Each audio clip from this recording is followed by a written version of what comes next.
Emily একটি মার্কেটে কাজ করতেন। তাই তিনি সকাল সকাল মার্কেটটিতে এসে মার্কেটটি খুলে দেখাশোনা এবং সবকিছু বুঝে নিচ্ছিলেন। তিনি কেবল একাই ছিলেন, তার সাথে সাথে কিছু কাস্টমার সেই মার্কেটে ঢুকেছিল। এমিলি মার্কেটের অন্যান্য সবকিছু দেখে বুঝে নিচ্ছিলেন। এমন সময় দুর্ঘটনাক্রমে একটি বাচ্চা ক্যান্ডির বাক্স নিচে ফেলে দেন এবং কিছু ক্যান্ডি এবং চকলেট নিচে ছিঁড়ে ছুটে পড়ে যায়, যার কারণে এমিলি সেই বাচ্চাটির কাছে যায় এবং গিয়ে সমস্ত ক্যান্ডিগুলো ঠিকমতো সাজিয়ে নেয়। এমিলি সমস্ত ক্যান্ডির বাক্সগুলো ও চকলেটগুলো সাজিয়ে যখন তিনি কাউন্টারে গেলেন, দেখলেন তার রেজিস্টারের এবং তার কাউন্টার থেকে সমস্ত কিছু খালি হয়ে গেছে এবং যেগুলো টাকা ছিল সবগুলো লুট হয়ে গেছে। আর রেজিস্টারের পাশে একটি নোট লেখা ছিল, যেটা ছিল ইংরেজিতে লেখা, I am thief, catch me if you can, যার অর্থ ছিল আমি চোর, যদি পারো আমাকে ধরো। সে সময় সেই সুপার মার্কেটটিতে সেই বাচ্চা বাদে কেবল 3 জন লোক ছিল। এমিলি তাদেরকে সন্দেহ করে বসে এবং তাদেরকে জিজ্ঞাসাবাদ করতে শুরু করে। এমিলি তাদের 3 জনের দিকে লক্ষ্য রাখলেন এবং তাদেরকে দেখে বুঝতে পারলেন এদের মধ্যে একজন হচ্ছে সেই চোর। বন্ধুরা, এই 3 জনকে দেখে তোমরা কি অনুমান করে বলতে পারো এই 3 জনের মধ্যে কে হচ্ছে চোর? 1 নাম্বার ব্যক্তি, 2 নাম্বার ব্যক্তি, না 3 নাম্বার ব্যক্তি?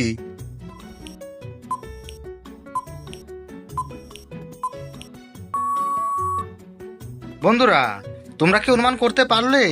যারা অনুমান করতে পেরেছো তারা উত্তরটি কমেন্টে জানিয়ে দিয়ে যাও। আর যারা অনুমান করতে পারোনি তাদের জন্য আমি উত্তরটি বলে দিচ্ছি। বন্ধুরা, এখানে 2 নাম্বার ব্যক্তিটি হচ্ছে চোর।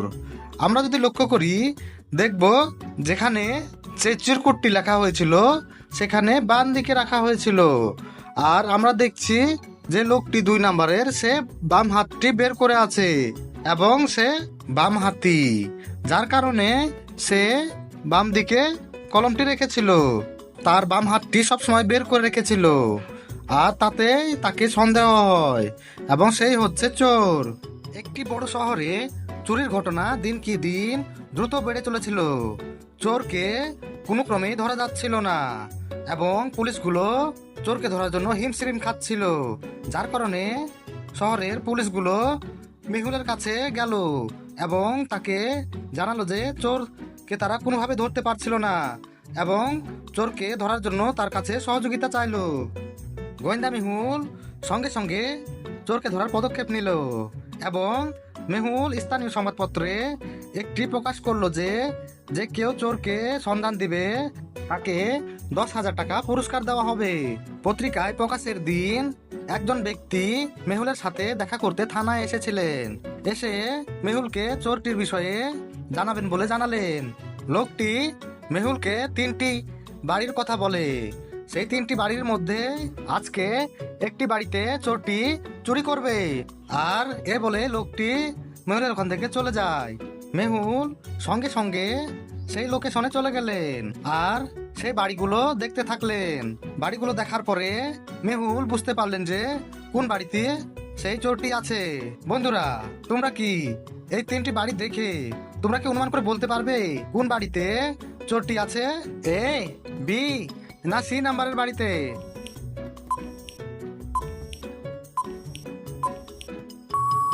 বন্ধুরা, তোমরা কি অনুমান করতে পারলে? বন্ধুরা, তোমরা যারা অনুমান করতে পেরেছো তারা ভিডিওটিতে কমেন্টের মাধ্যমে জানিয়ে দাও। আর যারা অনুমান করতে পারোনি তাদেরকে উত্তরটি আমি বলে দিচ্ছি। বন্ধুরা, তোমরা যদি ভালো মতো লক্ষ্য করো দেখবে হাউস 1 মানে বাড়ি 1 নাম্বারটি বিক্রির জন্য প্রস্তুত হয়েছিল এবং 2 নাম্বার বাড়িটি একটি পার্টি হচ্ছে, যা আমরা অনেকগুলো বাইরে জুতো দেখে বুঝতে পারি। অতএব 3 নাম্বার বাড়িটি আজকে চুরি করা হবে।